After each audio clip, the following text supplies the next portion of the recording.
5x1-5. Find out how to know you're cheering for the winning team in this episode of 5 Minutes Closer. I'm Vaughn Weatherford, and this is 5 Minutes Closer. For the next 5 minutes, let's explore some biblical truths and apply them to your life.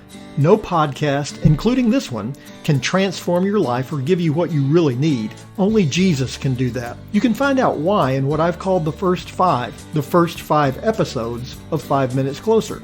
Each following episode explores scriptural truths that, if you follow them, will bring you 5 minutes closer to the person God created you to be. Let's see if we can get you 5 minutes closer. Cheerleaders have a tough job at sporting events. They're there to cheer on the team and rally the fans, no matter what's actually happening in the game. I've been to games where cheerleaders got a little bit confused, like when our cheerleaders were leading the chant of "Defense, defense." Would have been a great cheer, except that our team had the ball. Or the time when they were chanting "VICTORY, that's our football battle cry," when our team was behind 48-0. On that particular occasion, though, it didn't really matter. Most of the fans had left the stands 2 quarters ago. Cheerleading aside, we all want our team to win, or at least to be cheering for the team that's going to win. It's no fun being a fan of the losing team. John identifies the believer's claim to victory in Christ in 1 John chapter 5.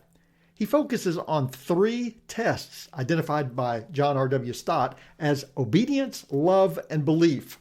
In the first 5 verses of chapter 5, John identifies 3 tests and then describes the outcome. In verses 4 and 5, he writes, "For everyone who has been born of God overcomes the world, and this is the victory that has overcome the world, our faith. Who is it that has overcome the world except the one who believes that Jesus is the Son of God?" John uses 2 forms of the word for overcomes. The first, which is in verse 4, describes something that God has already accomplished. When we are born of God, we overcome the world. It's not something we're waiting to happen. It's already taken place. It's a done deal. When on the cross, Jesus said, "It is finished." He wasn't making a hopeful statement. Jesus paid our debt in full. It was done. We live in the reality that Jesus has overcome the world. The second usage of the word describes a continuous action in that the believer overcomes the world. Christ's sacrifice on the cross completes our victory so that the victory in our life continues for every believer. John describes the process through which this plays out in the life of the believer. Because of our love for God, we love others. Our love for God defines our love for others and is revealed through keeping His commands. John describes what is displayed in the 10 commandments. The first commandments describe our fidelity to God. The final commandments describe our responsibility to others. How we treat others is an outgrowth of our belief in God. In this, John writes, we overcome the world. Instead of defeat, we live in victory. That's not just a hopeful cheer. It's a reality, now known by faith and one day fully revealed by sight. Stott summarizes John's reasoning in this way. Christian believers are God's children, born from above. God's children are loved by all who love God. Those who love God also keep His commands.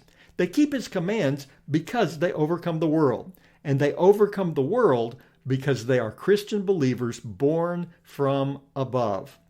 Our victory in Christ is real, and your victory in Christ is revealed in your obedience to His command. You can live in victory, and now you're 5 minutes closer.